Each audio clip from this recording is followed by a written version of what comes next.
என்ன சிரிப்பு! பொம்பளை சிரிச்சா போச்சு, புகையில விரிச்சா போச்சுன்னு எவ்வளவு அனுபவிச்சு சொல்லியிருக்கான். போட்டோவில பொண்ணை பார்த்தாவே நமக்கு இப்படி தலை சுத்துது. நேர்ல வந்து சிரிச்சா பல சாம்ராஜ்யங்கள் அழிஞ்சிருக்குன்னா நியாயம் தான். ரொம்ப சிரிக்காதமா, சுளிக்க போகுது. எங்க அப்பாவை பாரு. ஏன்பா இவ்வளவு சாதனை பண்ணிட்டு உம்முன்னு இருக்கீங்க? நீங்களும் சரிங்க. சிரிப்ப ரேஷன் கடையில வாங்குறீங்க. இதுல வேற பிசினஸ் மேனுக்காலக்கே கலகலன்னு சிரிக்கிறதா. Smile please. சிரிங்கப்பா. அப்படிதான்.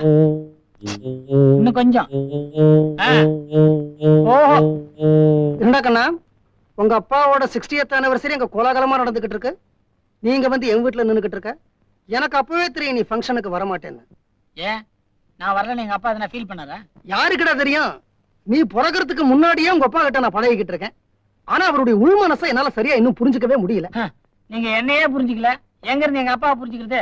அதுக்கெல்லாம் கொஞ்சம் விவரம் வேணாம். ஏண்டா நான் விவரம் இல்லாத ஆளுங்கிறேனே? என்ன விவரமான ஆளா இருந்தா பொண்ணுங்களை போட்டோ எடுத்து ஆசை திதிங்களா? ஒரு நல்ல பொண்ணா பார்த்து கல்யாணம் பண்ணிக்க மாட்டீங்க? கண்ணா, பொம்பளைங்கள்லாம் இந்த மாதிரி போட்டோல லைஃப் சைஸ்ல நிக்க வச்சு அழகு பார்க்கத்தான் லாயக். தப்பி தவறி ஒரு பொண்ணுக்கு தாலி கட்டி அவ பேச ஆரம்பிச்சுட்டா அப்புறம் நம்ம லைஃபே ஸ்பாயில் ஆயிடும். அது இருக்கட்டும், இன்னைக்கு நீ ஃபங்க்ஷனுக்கு வராம போயிட்டியே. உங்க அப்பா எவ்வளவு சந்தோஷமா கலகலப்பா சிரிச்சுக்கிட்டு இருந்தார் தெரியுமா? சிரிச்சுக்கிட்டே தானே இருக்கணும். ஏகப்பட்ட கூட்டம் வந்திருக்கான், மாலைகளா குமிஞ்சிருக்கான்.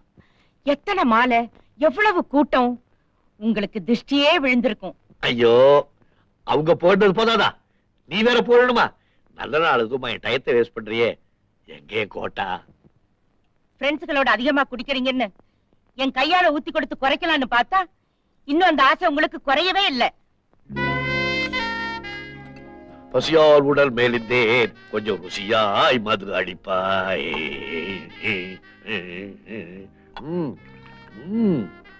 இந்தாங்க. இந்தாங்க. என்ன இது? இவ்வளவு பெரிய உடம்புக்கு இது போதுமா? என்ன குடிக்கவா, உதட்டுல தடவிக்கவா? என்னைக்கு போலதானே ஊத்தி இருக்கேன். இன்னைக்கு எனக்கு 60 வயசு, பிறந்த நாள். ஜாலியா கிடைக்க வேண்டாமா? வேண்டாம், இன்னைக்கு இது போதும். அடே, இது என்னது? பழையல், புது வளையல், எப்போ வேணாய்? உன் கைக்கு ரொம்ப நல்லா இருக்கே. தேங்க்யூ. என் கையை கொஞ்சம் ஏத்தி விடுங்களேன், குளிர்ல விரைச்சிடுச்சு.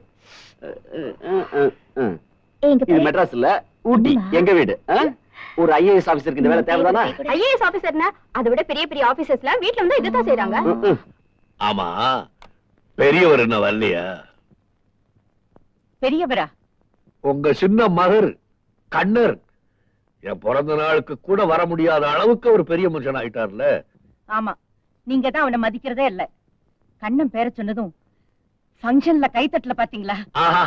பார்த்தலே, உருப்படாத பேர்களுக்கு தான் ஊர்ல அதிகமா கைத்தட்டு விழுங்கிறதுக்கு உன் மகன் ஒரு உதாரணம். அவன் பேர சொன்னாலே உங்களுக்கு ஆகாது.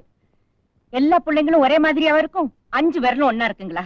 ஒன்னா இருக்க வேணாம், ஒத்துமையாவது இருக்க கூடாது. எல்லா பயலும் மடக்குகிறான்னா கப்சுப்புன்னு மடக்கிக்கிறான். இவன் மட்டும் வெண்ணச்சுக்கிறான்.